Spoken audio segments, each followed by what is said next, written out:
ऋषि मुनियों की धरती है, अयोध्या प्रांत की धरती है, महात्मा श्रवण की, मातृ और पितृभक्ति की धरती है।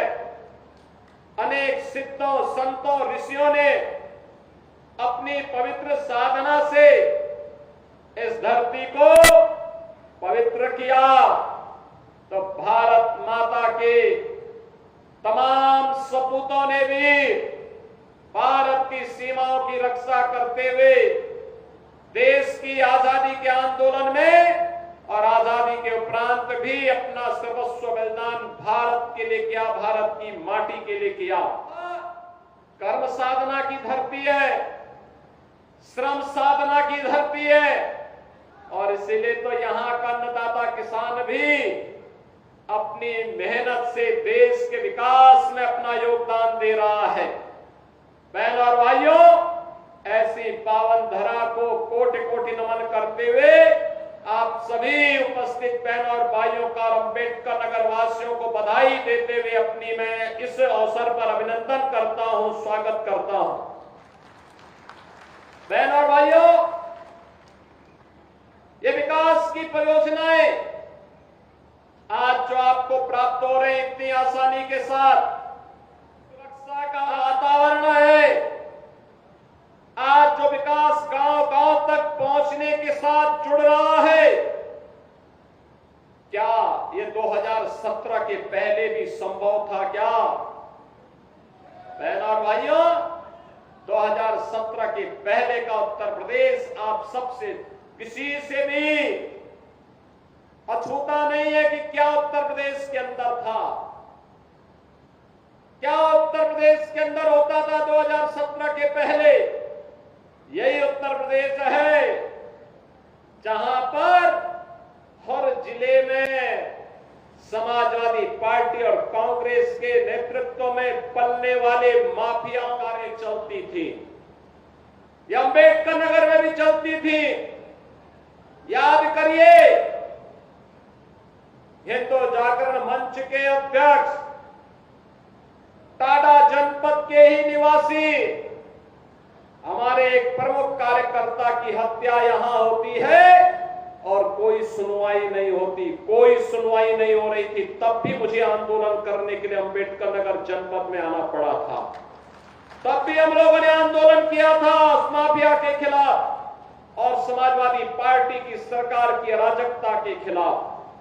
कौन ऐसा जिला था, चाहे वह अम्बेडकर नगर जिला रहा हो, अयोध्या रहा हो, मऊ, आजमगढ़, प्रयागराज, प्रतापगढ़, सुल्तानपुर, कोई जिला ऐसा नहीं था जहां पर कोई न कोई बड़ा माफिया समानांतर सरकार चला करके आम जनता की आवाज को दबाता था, गरीबों की आवाज को दबाता था, पिछड़ों की आवाज को दबाता था और दलित वंचित योजनाओं से भी वंचित रहते थे। और सरकारें अपनी मौज मस्ती करती थी, उनको इससे कोई मतलब नहीं था।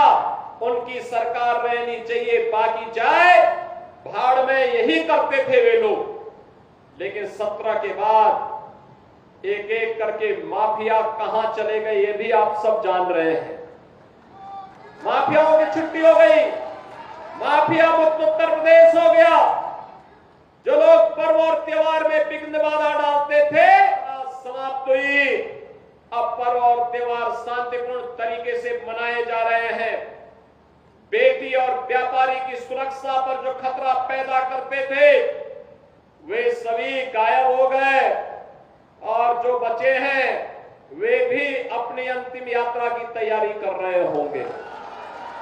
बहनों और भाइयों, मैं तो केवल आपसे कहने के लिए आया हूं, मैं केवल आपसे कहने के लिए आया हूं कि रात जलती हुई बेटी के साथ किस प्रकार का व्यवहार होता था और किस प्रकार के वक्तव्य आते थे उस समय के मंत्रियों के, किस प्रकार के बेशर्मी पूर्ण वक्तव्य देते थे समाजवादी पार्टी के नेता। बहनों और भाइयों, ये किसी से छुपा हुआ नहीं है और इसीलिए मैं आज आपसे कहने के लिए आया हूं, एक बेटी तो सबकी बेटी होती है, उस बेटी का सम्मान और उसकी रक्षा पूरे समाज का। लेकिन ये समाजवादी पार्टी इसका महत्व कहां समझ पाएगी। यहां तो गुंडों की भरपूर फौज खड़ी थी, उनको लेकर के लोग चलते थे, उनको अपना शागिर्द मानते थे। जो जितना बड़ा गुंडा और माफिया होता था, समाजवादी पार्टी में उतना बड़ा ओहदा उसको दे दिया जाता था। और समाजवादी पार्टी के लोग इसी में गौरव से बोलते थे कि देखिए ये गुंडा हमारा इस जिले को संभालेगा। उनको नहीं पता था कि जनता अगड़ाई लेगी, एक गुंडे और माफिया एक एक करके यमलोक की यात्रा के लिए प्रस्थान कर जाएंगे और जनता जनार्दन के साथ अन्याय का हिसाब चुकता होगा। याद करिए 17 के पहले पुलिस पहले भागती थी, पीछे पीछे गुंडे दौड़ाते थे।